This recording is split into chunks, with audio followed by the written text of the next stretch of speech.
బంగ్లాదేశ్లో ఇస్కాన్ని బ్యాన్ చేయాలంటూ ఓ పిటిషన్ అక్కడ హైకోర్టులో విచారణకు రావడంతో పాటు బంగ్లాదేశ్ ఇస్కాన్ పూజారి చిన్మయి కృష్ణదాస్ ప్రభుని దేశద్రోహం కేసు కింద అరెస్ట్ చేయడంతో ఇప్పుడు బంగ్లాదేశ్ అల్లకల్లోలం అవుతుంది.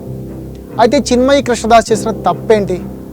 బంగ్లాదేశ్ అంతటా అల్లకల్లోలం కావడానికి రీజన్ ఏంటి? మనకి ఇక్కడ ఉండి తెలియట్లేదు, కానీ బంగ్లాదేశ్ మొత్తం భయంకరమైన రణరంగంలా ఉంది. అక్కడ హిందూ ముస్లింల మధ్య ఓ రకంగా యుద్ధమే జరుగుతుంది.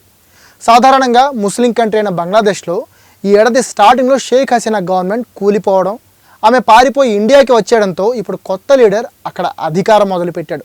అయితే ఎప్పుడైతే షేక్ హసీనా గవర్నమెంట్ పడిపోయిందో అప్పటి నుంచి బంగ్లాదేశ్లో హిందూ కమ్యూనిటీపై అడ్డు అదుపు లేకుండా దాడులు జరుగుతూనే ఉన్నాయి.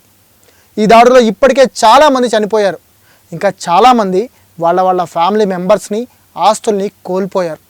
దీంతో అక్కడ హిందువులు కూడా మైనారిటీ హక్కుల్ని కాపాడాలని డిమాండ్ చేస్తూ భారీ ర్యాలీలు మొదలెట్టారు. ఈ ర్యాలీలు, ఆందోళనలు చేస్తున్న టైంలో కూడా రెండు కమ్యూనిటీల మధ్య విపరీతంగా హింస జరిగింది.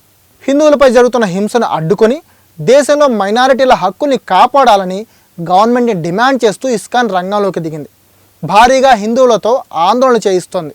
దీంతో ఇస్కాన్పై ఇప్పటికే బంగ్లాదేశ్లోని అనేక పోలీస్ స్టేషన్లలో కేసులు కూడా నమోదయ్యాయి.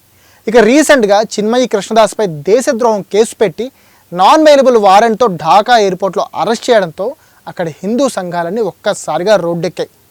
చిట్టగాం కోర్టులో కృష్ణదాస్ కేసులో విచారణ జరుగుతున్న టైంలో అక్కడికి వచ్చిన మైనారిటీలు ఆందోళన చేయడం స్టార్ట్ చేశారు. కొద్దిసేపటికే ఆందోళన వైలెంట్గా మారి ఓ లాయర్ ప్రాణాలు కూడా పోయాయి. ఇంకో 20 మంది తీవ్రంగా గాయపడ్డారు. ఈ వైలెన్స్తో ఇస్కాన్ని దేశంలో బ్యాన్ చేయాలని డిమాండ్స్ రావడం మొదలైంది.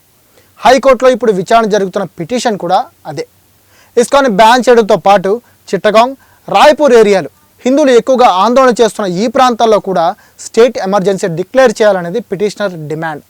ఈ పిటిషన్పై విచారణ చేస్తున్న కోర్టు కూడా ఈ ఆందోళనని ఆపడానికి కానీ, మైనారిటీల హక్కుల్ని కాపాడడానికి కానీ, అలాగే దేశంలో మళ్ళీ శాంతిని తీసుకురావడానికి కానీ అసలు గవర్నమెంట్ ఏం చేస్తుందని క్వశ్చన్ చేసింది. అయితే ఇస్కాన్ మాత్రం బంగ్లాదేశ్లో హిందువులపై జరుగుతున్న దాడులపై అంతర్జాతీయంగా పోరాడాలని, ప్రపంచం సపోర్ట్ కావాలని యూఎన్లో కూడా ఈ విషయం కల్పించుకొని బంగ్లాదేశ్లో మైనారిటీలని కాపాడాలని కోరుతున్నారు. బంగ్లాదేశ్లో జరుగుతున్న హింసపై భారత గవర్నమెంట్ ఇప్పటికే ఆందోళన వ్యక్తం చేసింది. అక్కడ మైనారిటీ కమ్యూనిటీలను నిర్మూలించడానికి ఎక్స్ట్రీమిస్ట్ గ్రూపులు ట్రై చేస్తున్నాయని, శాంతియుతంగా హిందువులు ప్రొటెస్ట్ చేస్తున్నా చేసుకోనివ్వరా అంటూ సీరియస్ అయింది.